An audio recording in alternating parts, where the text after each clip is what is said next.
celebrando os 25 anos de PP. Também os 100 anos da Belas Artes. O Publicast chega dando voz à criatividade que vem para fazer história. Olá, ouvintes do Publicast, eu sou a Vitória e a minha convidada de hoje é linda, é criativa, é maravilhosa, é professora aqui na Belas Artes de publicidade, de RP, design digital, design de moda. Estamos aqui com a professora Martina Viegas. Muito obrigada por ter aceitado o nosso convite. É um prazer ter você aqui, né, com a gente, para falar sobre direção criativa, que é um tema muito legal, muito gostoso, que muita gente tem interesse em aprender, que a gente nunca trouxe aqui no Publicast, hein? Tema inédito, gosto assim. Sim. É um prazer estar aqui, agradeço muito o convite. Me sinto honrada. Que bom. Pro, você poderia explicar de maneira geral, mais simples, o que é a direção criativa e qual que é o papel desse profissional nos projetos de comunicação? Claro. Direção criativa é algo presente enquanto ferramentas, enquanto processos, enquanto um conjunto de ações em muitos, se não em todos os projetos que vão tangibilizar a criatividade, materializando ela em alguma coisa maior, né? Dando forma para essa criatividade em algo maior. Então, se a gente pensa no cinema, por exemplo, precisa haver uma direção por trás, uma direção criativa, uma direção de arte, diversos segmentos de criatividade orquestrados por profissionais capacitados que conseguem organizar isso da melhor forma. Na publicidade, na comunicação, a direção criativa ela norteia os projetos. Não existe outro modo de iniciar um projeto que não seja, por exemplo, pela compreensão dos processos. E esses processos, dentro da configuração desse grupo maior de possibilidades que existe dentro da direção criativa, se fazem necessários para que a gente entenda como que começa uma etapa, essa etapa termina, vai para uma outra etapa e vai sendo constituído todo esse andar da carruagem, digamos assim.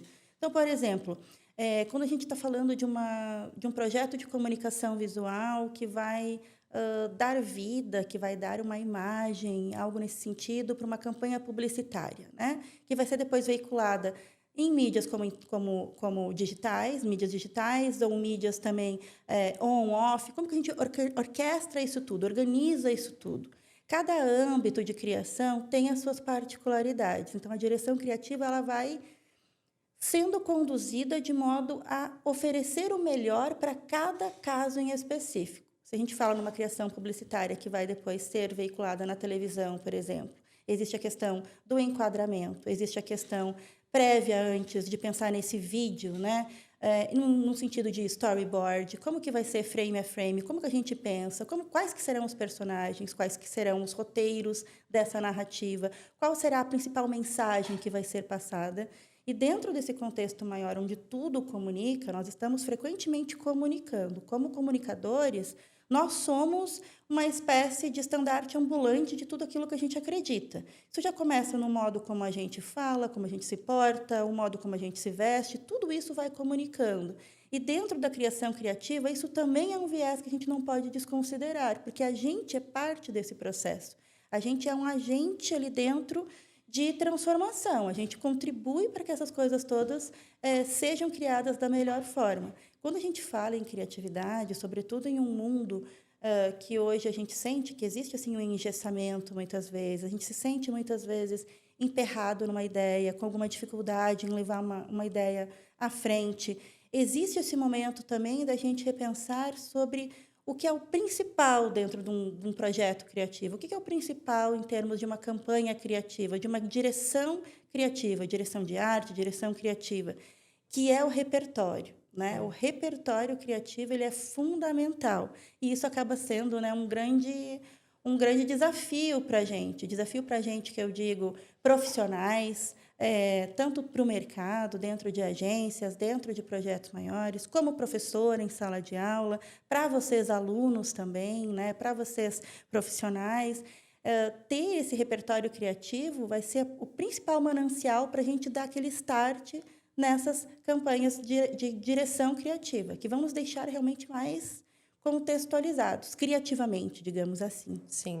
Aqui no Publicast a gente já comentou várias vezes a importância do repertório, né? Porque se a gente for pensar que para criar tantas etapas, não tem como se você não tiver visto outras coisas e a sua cabeça, não só outras coisas relacionadas a isso, mas a sua cabeça for capaz de criar alguma coisa, né? Porque a gente não consegue construir muitas coisas na nossa cabeça se a gente não tiver visto outras, exercitando a nossa mente, que é uma maquinazinha, né? Então, por isso Com a certeza. importância do repertório aí, até para essa etapa do planejamento. Tanta gente que às vezes a pessoa trabalha mais na parte do planejamento e acha que não é importante, não é importante o repertório, isso aí deixa para quem vai desenhar, mas eu acho que é importante para tudo, para quem vai trabalhar no atendimento, para todas as áreas que envolvem nessa área da comunicação. E na sua experiência, quais são os primeiros passos para transformar uma ideia num conceito criativo de fato? Os primeiros passos. Eu adoro essas perguntas. Primeiro de tudo, é pensar numa visão bem macro mesmo do projeto. Qual é o intuito geralzão que a gente deseja com essa criação, né? Então, é uma mensagem que vai ser transmitida? Como ela será transmitida? Com qual viés e finalidade? Quais serão as pessoas, os personagens que estarão ali junto nessa narrativa, contando essa narrativa, explicando essa narrativa à frente, né? Como que a gente pensa, de repente, o projeto como se fosse um grande projeto em pequenas etapas? Então, uma primeira etapa seria uma etapa de pesquisa. Eu sempre digo muito para os meus alunos que mais importante do que pensar sobre o que o aluno deseja criar do zero é pensar e entender aquilo que já foi criado previamente. Hoje em dia é muito difícil a gente ser 100% original, e não é porque falta criatividade, é porque a gente está soterrado, inundado por ideias outras. Sim. E isso é bom, porque graças, né, tem muita gente criativa, inteligente e interessante ao nosso redor, mas isso também faz com que a gente se sinta, às vezes, um pouquinho... Parece que a gente não é criativo o suficiente, porque isso já aconteceu, aquilo outro já aconteceu. E um dos principais desafios, de repente, uma das primeiras etapas durante esses processos todos, seja justamente a de analisar, dentre o que já existe, como que eu posso fazer algo que já existiu antes, mas com o meu olhar. Porque o olhar criativo individual, tanto no individual ou manifesto no coletivo, eles são únicos. Nós somos plurais, a gente vai agregando, trocando, se complementando muito. Então, por mais que uma ideia já tenha acontecido, ela pode ser revisitada. Então, primeiro isso, pesquisar o que já existe, pesquisar o que pode ser melhorado, lapidado, e aí pensar nas demais etapas de um modo criterioso. Por exemplo, o que eu preciso de fato para fazer esse projeto vir à tona? Eu preciso, de repente, chamar mais pessoas para a equipe? Preciso de um editor de vídeo? Preciso de um diretor de arte para fazer parte desse projeto de direção criativa? Porque aí nós temos as personas, né? Dentro desse contexto desse projeto, nós temos os profissionais que estarão ali nas suas skins, digamos, né? Sim. Vestindo a camisa para determinadas tarefas. E isso é uma coisa muito importante, que a gente tenha um cuidado de não achar que nós somos uma equipe de uma pessoa só. Quando a gente trabalha com uma direção criativa, para que exista uma direção criativa, precisa ter o diretor criativo e os dirigidos. Mas as pessoas que estão sendo ali direcionadas para o projeto, elas têm as suas particularidades que são fundamentais. E é importante que o diretor criativo, a pessoa que está à frente da direção criativa, compreenda esse todo do projeto, mas saiba também direcionar para que cada profissional consiga exercer o seu melhor da melhor forma. Então, o editor de vídeo, ele pode manjar 100% de toda uma edição de vídeo, mas a pessoa que vai passar para esse editor os materiais brutos que serão editados precisa entender também e ter essa sensibilidade sobre os takes, os enquadramentos, a iluminação, sim, como que serão articuladas todas essas questões juntas, para daí o projeto seguir adiante.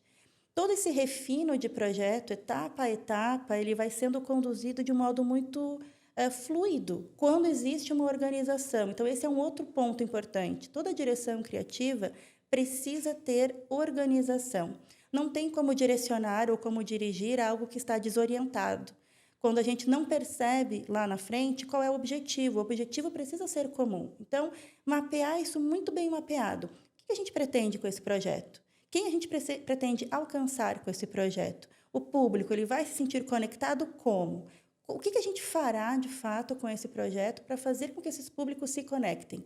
Hoje em dia, um dos grandes desafios também é a articulação não apenas com um público, mas com vários, né? Sim. Porque a gente precisa ter esse alcance. As mídias sociais fazem isso, elas nos instigam cada vez mais a pensar de um modo mais abrangente. A gente precisa ter esse viés bem conduzido. Sim. Então, uma etapa vai puxando a outra e não existe uma etapa que seja mais importante do que a outra. Todas estão coexistindo e precisa haver ali uma harmonia entre elas, né? Tanto no começo do projeto até o final. E só vai haver realmente um resultado final incrível se todas as etapas forem observadas. E ter esse senso de equipe é importante. É muito interessante observar que desde, por exemplo, vocês aqui, né, desde a faculdade, já estão inseridos em projetos, já vão articulando saberes, vão aprimorando as habilidades de vocês vão construindo juntos. Isso é importante. E em projetos de direção criativa, projetos criativos em geral, isso não é diferente, muito pelo contrário. A gente vai mostrando o nosso melhor e vai somando com as demais habilidades também, etapa a etapa. Pesquisa, a direção sobre qual é o nosso objetivo principal, afinal de contas, como que a gente vai chegar nesses objetivos, os resultados, eles serão alcançados como, quais são os vieses que deverão ser traçados, do ponto de vista visual, onde que vai ser aplicado tudo isso que a gente criou, onde vai ser veiculado tudo isso que a gente criou, quais serão as mídias, on, off, como que a gente vai articular isso, depois o fechamento dos arquivos, se for algo mais... né, mexendo nos programas, nas ferramentas, algo mais ferramental. Existem as extensões de arquivos que são específicas para cada finalidade, as resoluções dos arquivos, os formatos dos arquivos. E aí, falando assim, Sim, fica uma muitas coisa... coisas. É muita coisa, né? Mas é muito mais fácil do que a gente pensa. Mas a gente tem que começar, né? Com certeza. A gente não começa... O primeiro passo é o mais difícil. É o mais difícil, exatamente. Né? Como eu comentei com você antes, quando a gente estava conversando. Quando a gente foi criar o Publicast, ele não tinha nem nome. Ele não tinha cara, ele não tinha cor, ele não tinha nada. Então, né, surgiu o convite e aí eu fui usando a minha cabeça para pensar quem poderia agregar, porque eu não consigo fazer tudo sozinha e nem quero. Ai, que bom, né? Que bom que a gente tem essa consciência, né? E aqui, como eu expliquei, às vezes, mesmo a gente tem o Luiz, tem a Sara, tem a Maria Clara, cada pessoa tem o seu papel, a sua função, mas a gente procura entender a equipe inteira sobre a função de cada um. E eu acho que é muito legal isso de compreender, até como você falou, dentro da faculdade, porque a gente também aprende sobre um pouquinho do que é fora. Porque nem sempre a gente concorda. Uhum. Nem sempre a gente acha a ideia do outro maravilhoso. Uhum. Às vezes vem alguém e fala assim, eu podia convidar tal pessoa. Aí os outros falam assim, essa pessoa? Então, nem sempre. E às vezes a gente fala assim, ou a gente acha o outro muito mais criativo que a gente, ou a gente se acha muito mais criativo do que o outro, porque eu sou maravilhoso e tudo mais. E é gostoso de aprender a conviver, ter a oportunidade de aprender a conviver sem precisar doer tanto quanto vai doer lá fora, né? Que não tem... Aqui a gente ainda dá uma amaciada. Lá fora é bem mais complicado, né? Então, isso que As cobranças, né? Sim. São bem maiores. Aqui, apesar da gente ter uma linearidade, uma constância e tudo mais, e existirem cobranças de um, de outro e tudo mais... É um pouco mais livre, né? E eu trabalho, então eu só vou conseguir fazer tal dia. Tá tudo bem, a gente vai se ajustando e aprendendo um com o outro. E como que faz para equilibrar essa questão da liberdade criativa, né, que todo mundo tem, com as demandas e expectativas dos clientes e das marcas, de fato? Isso, às vezes, é bem interessante, bem complicado, né? É uma situação complexa, porque... Quando a gente lida com criação, com criatividade, a gente lida muito com egos, né? E, às vezes, é difícil a gente desapegar de uma ideia, porque parece que cada criação, cada ideia, ela é parte muito nossa. Mas eu costumo dizer sempre que a gente precisa entender cada ideia como um pensamento que a gente joga no mundo e que, graças, nós teremos muitos outros ao decorrer da vida. E que bom se um desses pensamentos que a gente solta para o mundo, ele acaba ecoando em outras pessoas, impactando também a outras pessoas. Saber lidar com egos é saber lidar com habilidades específicas, é saber lidar com prazos, é saber lidar com críticas. Então, isso é muito importante dentro Difícil. Muito difícil, muito difícil. Porque a gente está cada vez mais erroneamente aproximando essa questão da crítica do lado pessoal. E quando é uma crítica profissional, e é difícil porque dói, né? Quando a gente fala sobre algo que a gente acredita muito, um projeto que a gente acredita muito, uma direção criativa, já que esse é o tema, né, do Publicast de hoje, desse jeitinho, dói, poxa, mas está errado, vamos fazer desse outro jeito. Poxa, mas por quê? A gente se sente machucado, mas a gente precisa cada vez mais exercitar esse nosso lugar da dissociação sobre o que é pessoal e o que é profissional. Então, saber lidar com essas habilidades e pensando sempre, e reforçando e voltando lá. Qual é o objetivo dessa nossa direção criativa? O objetivo final desse projeto? O que a gente pretende com isso? Então, vamos focar todos juntos nesse objetivo. A gente conseguirá chegar mais facilmente a esses resultados, né?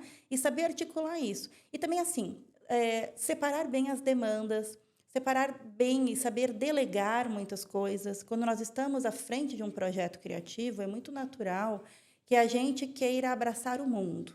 Então, a gente quer ser o diretor, a gente quer ser o produtor, a gente quer ser a pessoa que vai lá gravar, a gente quer fazer tudo. Porque quando eu digo seres humanos, sobretudo na atualidade, essa questão dessa necessidade de ter controle. A gente Ninguém faz melhor do que eu, né? Exatamente. Mas se eu quiser bem feito, eu tenho que fazer eu mesma. Não é bem assim. Talvez você não saiba ou não queira delegar corretamente. Porque o profissional que é seguro de si, o diretor criativo que, de fato, ele é seguro de si, ele não tem medo de compartilhar. Ele não tem medo de dizer, olha, vamos seguir por esse processo, qual é a sua ideia? Bacana, podemos colocar ela junto aqui no jogo, vamos organizando. De repente, agora não, que já está em curso o nosso projeto, num próximo vamos utilizar a sua ideia. A gente precisa se despir dessa necessidade egóica de ter sempre a razão. Assim, a gente consegue articular da melhor forma os projetos e nunca perdendo de vista esse objetivo, que é um objetivo comum. O que a gente pretende com esse projeto? E é muito interessante, é difícil, algo muito desafiador para a pessoa que está ali na figura do diretor criativo, porque ele precisa dar um jeito de dirigir também toda essa vaidade que existe. Todas as profissões que são muito relacionadas com a criatividade, elas vão abraçando ali esses pontos não tão bonitos, humanos, né? Dentre eles a vaidade. Então, saber conciliar isso tudo e perceber e construir de um modo coletivo, onde a gente não se apague enquanto indivíduo, também é importante, na equação, é um desafio que ele precisa ser compartilhado com quem estiver à frente da direção criativa. Sim. E ter esse olhar sensível também para perceber, nossa, isso aqui está desandando porque tal situação ou outra situação, uma demanda aqui, outra ali, não está sendo construída da melhor forma porque houve ali um ruído de comunicação. Também é algo dentro do que a gente chama na comunicação das soft skills, né? Uhum. Não é aquela coisa do saber fazer, mas é do saber sentir. A gente percebe que a coisa não está indo por um caminho correto de tanto que a gente já trabalhou e já articulou esses saberes. Vocês começando agora, nesse projeto do Publicast e tantos outros, ainda nesse âmbito de faculdade, vocês estão, por exemplo, se fortalecendo para o mercado. Situações lá no mercado, quando vocês virem de perto situações complexas, delicadas, vocês... Poxa, mas lá quando eu estava gravando o episódio, né, da Promartina, né? Enfim, aconteceu tal e tal coisa. Veja, agora isso aqui, numa escala bem maior, aconteceu de novo. Então, vocês já vão trabalhando isso. A gente tem essa coisa também, né, Vi, de ter medo de errar, mas sim, o erro é muito importante. O julgamento. É, né? Muito importante. Tem um livro que agora eu lembrei, eu sou dessas, tá? Eu vou lembrando algumas coisas, eu vou compartilhando. Pode compartilhar. Tem um livro de um influenciador que eu acompanho, que eu gosto bastante, do Tiago, @tira do papel, tudo junto. E ele escreveu um livro chamado Erra Uma Vez, brincando com essa questão dos contos de fada, do Era Uma Vez, mas sobre o errar, como é importante errar. Então, esse livro, desenhado todo por ele, muito lúdico, assim, né? Ele mostra a importância do apagar, do recomeçar, do amassar uma folha e jogar fora, de não ter medo da folha em branco, da gente iniciar. Porque esse, geralmente, é o primeiro entrave de qualquer projeto. Eu não sei, não vai ficar bom, mas a gente nem tenta. Ou a gente vai Sabe quando a gente vai numa papelaria e a gente compra um caderno lindo, a gente tem medo, pena de usar? Então, ele fica lindo, as folhas começam a amarelar na gaveta. Os adesivos. Os adesivos. A gente acha que vai usar. Na minha época, eu tinha muitos os papéis de carta. Não sei se eu acho que... Não. Isso já foi, né? A millennial se entrega. Então, são essas coisas. Colocar todos os nossos saberes para jogo, de um modo que seja consciente, de um modo que seja inteligente também, né? Sim, no episódio passado, quando a gente trouxe a Bruna, né? Eu falei uma coisa no episódio, né? Que isso é uma coisa que serve para muitas coisas. Quando você tenta, você tem dois caminhos. Sim ou não. Você pode errar, pode acertar. Você não tenta, só tem um caminho. Vai dar errado. Não tem como dar certo uma coisa que você nem tentou. Então, a gente tem medo mesmo, esse medo, né? E essa questão do ego. O objetivo, às vezes, vai se perdendo um pouco. Se alguém, até mesmo ou o diretor criativo ou alguma outra pessoa que sinta que esse objetivo está se perdendo, não lembre, não. Às vezes, muitas vezes já, às vezes a gente está, meu Deus, é isso, vai acontecer, e nossa, não vai dar certo, a gente não vai... Aí vem alguém e fala, não, calma, a gente está perdendo o foco, a gente está só pensando em discutir. Vamos pensar em resolver o problema. Precisa ser assim? Precisa ser assado? A gente precisa de uma outra pessoa? Ou a gente...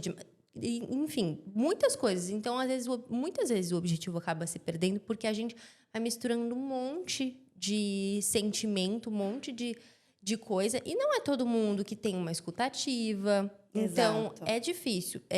Mas a gente tem que saber explorar as habilidades de cada um.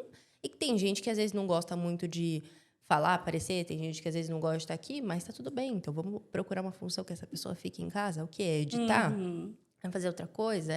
Enfim, diversas funções. Até porque, como eu falei para você antes, às vezes a gente vê aqui, vê o episódio, tudo bonitinho, mas existe uma porrada de coisa que acontece antes, uma porrada de coisa que acontece depois, até o dia que o episódio é publicado. E aqui dentro tem um monte de coisa acontecendo ao mesmo tempo. Então, é legal de perceber que a gente... Que bom que a gente está percebendo. Tendo essa experiência, né? Antes mesmo de chegar no mercado de trabalho, como a gente comentou.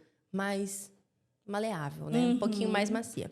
E que ferramentas ou métodos que você mais utiliza para organizar essa parte do processo criativo? A gente tem hoje em dia alguns métodos, né, alguns processos que eu gosto bastante e eles são muito utilizados no mercado afora. Então, tudo que tange o design thinking sobre projetos, sobre pensar na solução, mas primeiro pensando na necessidade, né, o que eu preciso solucionar, o que esse projeto vai trazer de benefício. Então, a partir disso, seguir todas as etapas que vão depois para a ideação, o brainstorming todo, as possibilidades, a implementação, né? Gosto bastante desses ferramentais nesse sentido. Gosto muito de realizar pesquisas que vão ser pesquisas que serão pesquisas de campo. Então, eu gosto de... vou, por exemplo, desenvolver uma estampa para uma marca X, digamos, né? Sim. Toda uma coleção que vai ser a partir de um desenho, uma ilustração que vai virar uma estampa voltada para essa marca. Numa coleção específica, uma campanha específica. O que eu faço? Eu agendo nesse lugar, eu conheço esse lugar, eu quero conhecer as pessoas que fazem parte desse lugar, quero saber os produtos que levarão essa impressão dessa estampa, quais são os processos que serão envolvidos. Posso tocar nesses materiais? O que vocês pensaram quando vocês escolheram esses materiais e não esses outros? E por que esses fornecedores e não outros? Ter esse entendimento todo. Eu sou uma pessoa que gosta de estar por dentro dos projetos. Quando eu trabalhava à frente de um setor de estilo, num curtume, lá no Rio Grande do Sul, eu era aquela pessoa que ficava o tempo todo passeando pelo curtume. Então, as pessoas iam lá na sala, no escritório, mas cadê a Martina? Onde é que se enfiou essa guria de novo, né? E eu estava lá na produção, e vendo os materiais, e vendo os processos, e entendendo como as coisas funcionam. E aí vinha um material impresso, assim, meio esquisito, pixelado, a Martina lá do começo da faculdade, isso aqui é resolução do arquivo, o cliente mandou errado. Ou então, alguém, na hora de mandar para a impressão, fez uma configuração equivocada na máquina. Dito e feito, eu ia lá, tinha algum problema, ajustava. Então, essas vivências fazem muito... Olha a são importância muito do repertório, né? De conhecer e entender. Porque se você não entende, você vai olhar e falar... tá tudo certo. Exatamente, Né? exatamente. E isso faz também com que a gente vá criando um olhar crítico sobre o que a gente desenvolve. Porque nem tudo o que a gente faz, por mais que a gente ame fazer, é necessariamente bom. Sim. E está necessariamente dentro de uma condição de mercado que esteja atendendo às expectativas. Então, ter esse olhar também crítico sobre o que a gente desenvolve é muito importante, né? E essas etapas todas, as minhas etapas de toda a criação criativa ou direção de arte, elas sempre começam pelo papel. Eu gosto de rabiscar no papel. Para mim, ainda não inventaram nenhuma mídia melhor do que essa, que conecta diretamente a nossa mente com, né, essa atividade braçal de colocar no papel o que eu preciso fazer. Sim. Então, dá uma rabiscada, dá uma anotada. O simples digitar no celular já faz com que muito do nosso pensamento se perca. Não sei se vocês já repararam sobre isso. Sim. E muitas vezes a gente pega o celular, vai escrever e aí chega uma não, mensagem e a não. gente esquece. Não é tão Né? importante assim. Ou fica Sim. com preguiça, porque aí tem que entrar num aplicativo X, nem que seja num WhatsApp da vida para mandar para a gente Sim. ali dentro de um grupo, esquece. Ou a gente grava e depois nunca mais reescuta. Né? Então, assim, Sim. eu sempre digo o seguinte, criativos precisam ter na sua bolsa, na sua mochila, no bolso da calça, nem que seja uma mini caderneta para poder rabiscar. Porque a verdade é essa, a gente nunca sabe quando uma ideia incrível vai surgir. E depois a gente esquece. A gente esquece, porque a vida vai acontecendo e a gente vai esquecendo. Mesma coisa é antes de dormir, é uma coisa que eu faço muito nos meus projetos, é sempre deixar um caderninho perto da cama, assim, porque é batata. Eu penso, eu sonho com alguma coisa e às vezes eu sinto que a ideia é tão legal que eu sinto uma necessidade de anotar para não esquecer. E aí, se eu tiver perto de mim um papel, uma caneta, um caderno que faça com que eu escreva rapidinho, eu não esqueço. Se eu deixar para anotar no outro dia, eu vou esquecer. Ou então eu não vou ter aquele ímpeto, aquela vontade de fazer acontecer e muito também vai se perder, né? Então, ter isso tudo à mão. E por mais que o digital nos ajude, que as ferramentas ajudem, os processos ajudem, que a gente nunca esqueça da principal técnica que a gente tem, né?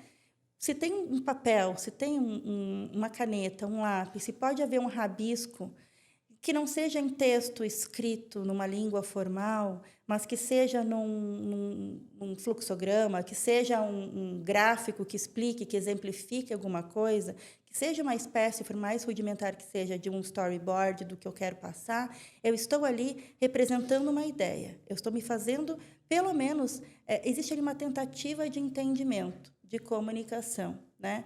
Dentro das ferramentas, hoje, da direção criativa, a gente tem infinitas, né? Eu sei que os alunos, de um modo geral, amam o Canva. Eu não sou contra o Canva, mas eu sou terminantemente contra apenas o único uso disso como ferramenta, né? Uhum. Eu acho que a gente precisa pensar que é uma ferramenta incrível, que nos ajuda enormemente, mas a gente não pode se graduar em Canva. A gente precisa ter outros conhecimentos. E se acomodar, né? E se acomodar. Uma coisa é você pegar o Canva e criar do zero. O Canva tem muitas ferramentas legais. Tem muitas ferramentas diferentes, não só as básicas, mas, por exemplo, se a gente pegar um Canva Pro, por exemplo, tem diversas ferramentas muito interessantes. Dá para desenhar dentro do Canva, se a gente quiser. Mas o que a gente não pode é se acomodar. Eu vou montar uma apresentação para um trabalho. Vou pegar um modelo pronto aqui, tá bom. Não, exatamente. Vamos criar do zero. E eu acho que quem gosta de exercitar o seu repertório quer criar do zero, porque o que está ali pronto é muito... Exatamente. É muito básico. E principalmente nós, profissionais da criatividade, né, da comunicação, o que está ali é mais para uma apresentação sobre administração, uma coisa... Agora, você vê e muito é contado sobre a beleza, sobre o que a gente está visualizando. A gente não quer ver um trabalho, né, meio, sei lá, meio apagadinho. Tanto que isso de ter o modelo pronto, você pode ver, já aconteceu. Muitas vezes já vi grupos diferentes, o modelo é igual. E tudo igual. Agora, imagina lá na outra ponta do mercado, quando a gente está selecionando portfólios, por exemplo, para um projeto de uma marca X, né? E a gente recebe uns 3, 4 iguais.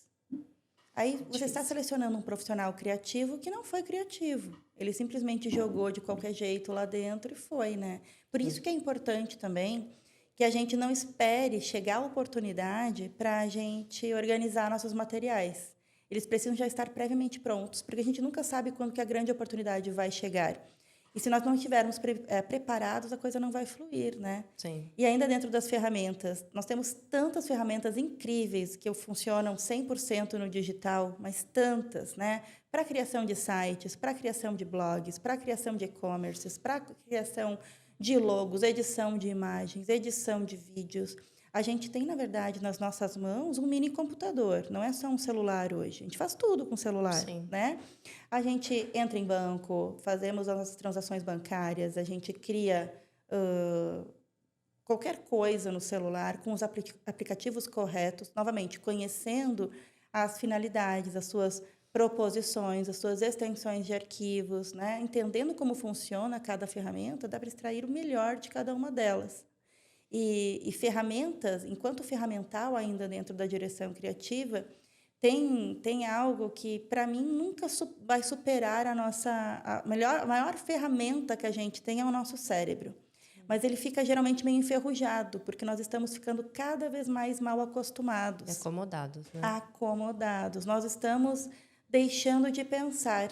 E isso é algo muito preocupante, porque no momento que a gente simplesmente diz ok para tudo, ou utiliza uma coisa que está pronta ali para absolutamente todos os casos dos nossos projetos, a gente também está se diluindo nessa maré de mais do mesmo, né? Sim, é uma coisa que a gente já comentou algumas vezes aqui sobre o uso da inteligência artificial, de usá-la de maneira correta. Ela é incrível. É incrível a gente pensar que... E é um caminho sem né? volta, né? Com não certeza, tem mais, não tem mais volta. A gente tem que se aprender a se adaptar. Exato, já foi criada, está aí. Mas usar ela como um bracinho. Ah, eu quero criar uma imagem. Quer pedir uma ideia? Hoje em dia, a IA cria até imagem, né? Quer pedir uma ideia? Pega imagens. uma referência. Mas não precisa ser aquela, né? Gente, eu tô cansada de ver. E é muito nítido, né? Ainda é muito nítido quando é uma imagem que não é criada, né? Você tá passando no Instagram, aí vem uma promoção de não sei o quê. Aí você consegue ver detalhes que você vê, nossa, essa empresa não teve nenhum cuidado de... Tudo bem, você quer pegar uma referência, mas nem pegar ali, criar e não sei o quê. Pegou a imagem, copiou, colou, criou ali uma legenda que o chat também cria.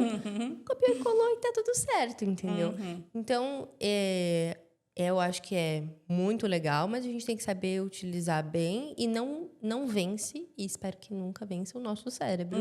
E a nossa criatividade, e as nossas mãos, né? Pra gente aprender a usar as nossas habilidades mesmo, Exatamente. não substituir. Não acho que vá substituir os humanos. E utilizando as ferramentas de um modo que seja inteligente, né? Sim. Se tem um processo específico que a inteligência artificial pode vir a contribuir, vamos entender um pouquinho mais, como que funciona esse projeto, esse processo, aliás, né? Quais são as etapas ali que ela está exigindo? Se eu utilizar esse processo, vai implicar como, de qual modo o restante do projeto? E sobre direitos autorais, né? Porque o machine learning, esse aprendizado de máquina, ele está acontecendo e no espaço de um ano muita coisa mudou. Com certeza. Né, Vi? Se a gente for pensar, por exemplo, o ano passado, por volta de abril, maio, o chat e outras inteligências artificiais faziam mãos com 10 dedos em cada mão, né? Sim. Faziam umas coisas muito discrepantes. Hoje, a gente já não vê mais isso acontecendo. As imagens pelo próprio chat, no espaço de menos de um ano, elas estão incríveis. Mudaram muito. Só que aí, ao meu ver, dentro da direção criativa e dentro do viés todo que tange a criatividade, tem um outro porém também que a gente não pode desconsiderar, que é o da comparação. A gente vai ajudar as máquinas a serem tão perfeitas e incríveis? Será que a gente vai conseguir enxergar beleza ainda no imperfeito que foi feito por mentes muitas vezes sobrecarregadas, cansadas, mas que não deixaram de ser incríveis, né? E ainda tem um outro lado para a gente considerar. Existe já no mercado um movimento, e eu sei disso porque como eu não uso inteligências artificiais para o desenvolvimento de artes, campanhas, ilustrações, nos meus projetos de direção criativa, já aconteceu de clientes virem até mim nesse espaço de um ano, desde a grande explosão das IAs, né? Pedindo, Martina, eu sei que você não usa e por isso eu quero que você esteja à frente desse projeto, porque eu quero que você desenhe, eu quero que você faça a coloração, eu quero que você pense na tipografia, na impressão, eu quero que você faça tudo, porque eu sei que você e a sua equipe vão fazer, vai ser vocês. Então, tem isso também. Então, às vezes, a gente fica um pouquinho bitolado, assim, um pouquinho engessado, pensando, poxa, mas olha só, é tudo inteligência artificial, as inteligências vão tirar o nosso trabalho. Não, às vezes, é esse excesso da maquinização, de ter tudo tão perfeito, de ter tudo tão tão homogeneizado. Oh, nossa, deu um trava-língua ali. Tudo muito igual, vamos melhorar. Isso. Tudo muito igual, muito uniforme, que de repente aquele imperfeito é o que vai justamente trazer esse traço. O traço que não é retilíneo, que ele tem ali a sua incoerência, que ele tem ali o seu espaçamento diferente. A pressão que a gente exerce na caneta, no papel, começa de um jeito, depois a mão cansa no desenho. Sim. Então, tem Muda, né? aquela mudança, essa sutileza, essa beleza. Claro que as máquinas chegarão, sim, no momento em que até isso vão conseguir copiar e copiar muito bem. Já existem relatos de artistas, de diretores criativos, diretores de arte, ilustradores, já bastante preocupados, porque já estão se percebendo seus traços autorais diluídos em aplicativos, em outras situações. Teve um tempo atrás uma grande explosão, eu não sei se vocês viram, que todos os perfis de influenciadoras no Instagram, no TikTok também apareceram com imagens como se fossem princesas ou fadas. Uhum. Né? Era uma trend, assim, que, nossa, todo mundo fez aquilo. E tinha um aplicativo em específico chamado App Lensa, que estava fazendo isso. E aí, o que acontece? Ele pegava essas imagens e ele transformava todas deixando tudo muito, muito assim, uniforme. Todas as mulheres sempre eram as princesas, com grandes decotes, bustos, né, volumosos, aquela coisa da heroína idealizada, a princesa que precisa ser resgatada. E as imagens masculinas apresentavam essa representação do homem robô, do homem indo à lua, do homem jogador de futebol, do homem másculo, né? Machismo, relacionado. Né? Exatamente. Então, tem tanta coisa para a gente trabalhar dentro das inteligências artificiais, dentro de um contexto de direção de arte, dentro de um contexto de estamos, sim, uma sociedade doente, sobrecarregada, cansada, né? E para uma sociedade ansiosa, essa questão de receber muito rápido, desenhar demora. Demora. Para você receber, você manda lá, eu quero, cria tal coisa, 1 minuto está pronto. E no tá mais pronto. tardar 2. E a gente ainda fica ansioso. Ai, meu Deus, está demorando. Aí tá revelando a imagem. E isso acaba que muita gente usa, fica se acomodando pela questão de, tipo assim, é mais rápido, é mais barato. E pela questão de, tipo assim, eu quero ver pronto, eu quero que dê certo. E tá todo mundo muito ansioso com tudo. Não só as empresas, mas falando, por exemplo, dentro da própria faculdade. Às vezes a gente quer fazer um trabalho, a gente não quer esperar. Exatamente. E aí o professor passa 1 mês antes, aí chega na véspera, meu Deus, eu não fiz. É uma ferramenta que vai te ajudar ali. Então, muita gente acaba se acomodando e trazendo todos esses... Existem suas coisas boas, mas também existem seus malefícios, mas esperamos aí que as pessoas continuem sempre valorizando as mentes e as mãos humanas. Exatamente. Né? Se a gente pegar um exemplo muito palpável, há uns 15, 20 anos atrás, a grande discussão não era sobre as inteligências artificiais, a grande discussão era sobre esse formato de ensino à distância, o EAD. Não, isso aí não vai dar certo. Imagina um aluno na frente de uma tela, não vai aprender, não se forma, isso aí não vai vingar. Olha o que é agora a potência dos cursos EADs. Sim. Olha só como que possibilitou que alunos de diversos lugares do mundo tenham acesso a um conteúdo específico de uma instituição específica, de um tema específico, que, de repente, se houvesse ainda essa barreira geográfica, né, de não estarem naquele local para conseguir cursar, não poderiam ter acesso. Sim. Então, toda grande novidade, ela vem sempre cercada de polêmicas. E até as coisas estarem muito bem organizadas, direção, né? Sempre o direcionamento. Muita coisa vai acontecer ainda, mas enquanto diretores criativos, enquanto diretores de arte, a gente precisa entender as inteligências artificiais também como possíveis ferramentas de criação, não como as únicas, e não para tudo, e não de qualquer jeito. Sim. A gente não pode esbarrar em contextos e situações éticas, né? E normalizar o absurdo. Isso em nenhum sentido. Não é porque está na internet que é de todo mundo, não é porque a inteligência artificial criou um vídeo do zero, que aquilo foi realmente uma criação, onde foi que ela buscou essas referências, quais foram os artistas que cederam voluntariamente ou involuntariamente os seus insumos os seus anos de carreira, né? Essa trend que teve há um tempo atrás do Estúdio Ghibli, todo mundo fazendo os bonequinhos porque é bonitinho, né? Sim. Só que assim, uma animação, um frame daquela animação demora na prática para a pessoa que está ali desenhando em condições muitas vezes desumanas, sem poder muitas vezes nem ir ao banheiro. Eu não sei se vocês sabem como funcionam esses estúdios de desenho dos mangás e tudo mais. Os ilustradores, muitos ficam sentados com fraldas geriátricas, porque tem que ficar sem parar e produzir. Então, quando a gente assiste o nosso anime lá do coração, a gente folheia o nosso mangá, dando mais um exemplo em termos de projeto criativo, né? Existem muitas situações sobre-humanas ali acontecendo. Então, se a gente vai maquinizando tudo e relativizando tudo, a gente vai também se embrutecendo. E, novamente, é o sentir, é o entendimento sobre a necessidade de termos afeto, sobre tudo aquilo que nos move, tudo aquilo que nos inspira, tudo aquilo que faz a gente sacudir, pensar, criar, inovar, que vai fazer com que nós sejamos excelentes publicitários, excelentes designers, excelentes profissionais, seja lá a área que nós, né, na qual nós estivermos e escolhermos. A gente não pode embrutecer o nosso olhar. Com certeza. Né? E a facilidade ao nosso redor, ela vai nos conduzindo para Claro, isso. natural, né? Né? É isso aí. Bom, professora, foi um prazer bater esse papo com você. Tenho certeza que os nossos ouvintes aprenderam muito. Eu sempre aprendo muito com todo mundo que senta aqui. Não foi diferente com você. Foi um prazer também, adorei. Muito obrigada por ter aceitado o nosso convite. O Publicast está sempre de portas abertas para te receber. Muito bem, agradeço muito e desejo muito sucesso a todos os nossos alunos e demais ouvintes aqui do Publicast. Muito obrigada. E esse foi mais um Publicast.